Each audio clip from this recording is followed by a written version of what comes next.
At various times in history, including now, people have thought that there was a conflict between religion and science.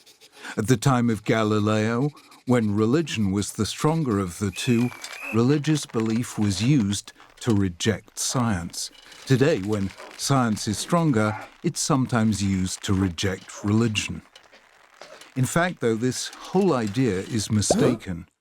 Religion and science are completely different things, and neither negates the other. They are as unlike as poetry and prose, or song and speech, or a portrait of a person and an MRI scan. The human mind is capable of doing two quite different things. One is the ability to break things down into their constituent parts and see how they mesh and interact. This is often called left brain thinking, and the best example is science.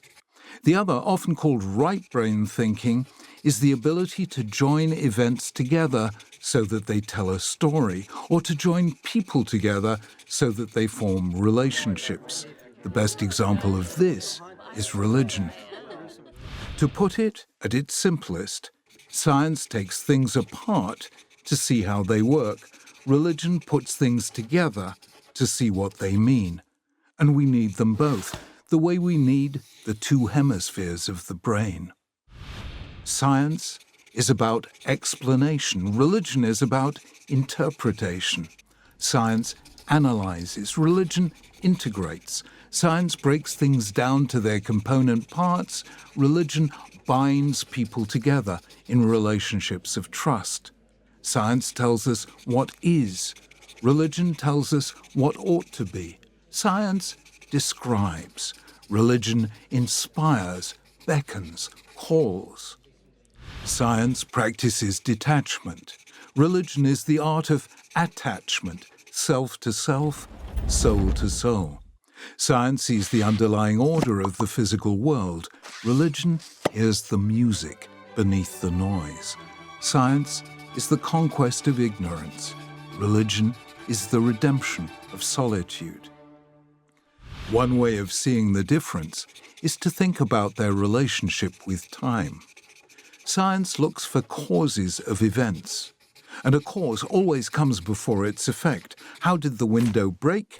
Because I threw a stone at it. First came the throwing of the stone, then came the breaking of the window. Science looks back from effect to cause. However, human action is always looking forward. Why did I throw the stone? Because I wanted to wake someone who was asleep to warn them that the building next door is on fire. An action always seeks to bring about something in the future. And that's where religion comes in as our deepest guide to the future, the promised land, the Messianic age, the vision of the prophets we travel toward, when we work for a world in which people finally recognize the image of God in the people not like them, and so bring an end to violence and war. Or sometimes it's about eternal life and the destiny of the soul after death. Either way, religion isn't about causes, but about purposes. Why then do we need science? Because we need to understand the world if we're to honor God's purposes within it. We need to understand disease if we're to cure it. We need to understand the causes of poverty if we're to alleviate it. We need to understand our destructive drives if we're to rise above them. And why do we need religion? Because that's what gives human life its meaning and purpose. The universe is more than the result of an accidental fluctuation in the quantum field at the dawn of time. Human life is more than the unintended consequence of random genetic mutations blindly sifted by natural selection. Just as there's something within us that's beyond the purely physical, so there's something within the universe, we call it the divine presence, that's beyond the merely material. And just as God created the universe in love, justice, and compassion, so he calls on us to create relationships of love, justice, and compassion. Or to put it another way, the difference between religion and science is the difference between the impersonal and the personal. When you treat impersonal phenomena as if they were persons, the result is myth. Light is the sun god, rain is the sky god, natural disasters are battles between the gods, and so on.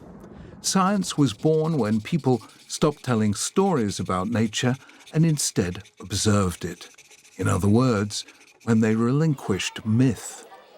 And when you treat persons impersonally, as if they were objects, the result is dehumanization. People categorized by color, class, or creed, and treated differently as a result. The religion of the Bible was born when people stopped seeing people as useful or useless objects and began to see each individual as unique, sacrosanct, the image of God. So we need both religion and science. Albert Einstein said it most famously, "Science without religion is lame. Religion without science is blind." We need science to understand the universe and religion to guide our way within it, from the world as it is to the world as it ought to be, a world of peace, justice, compassion, and love, when we, God's creations, honor God, our Creator.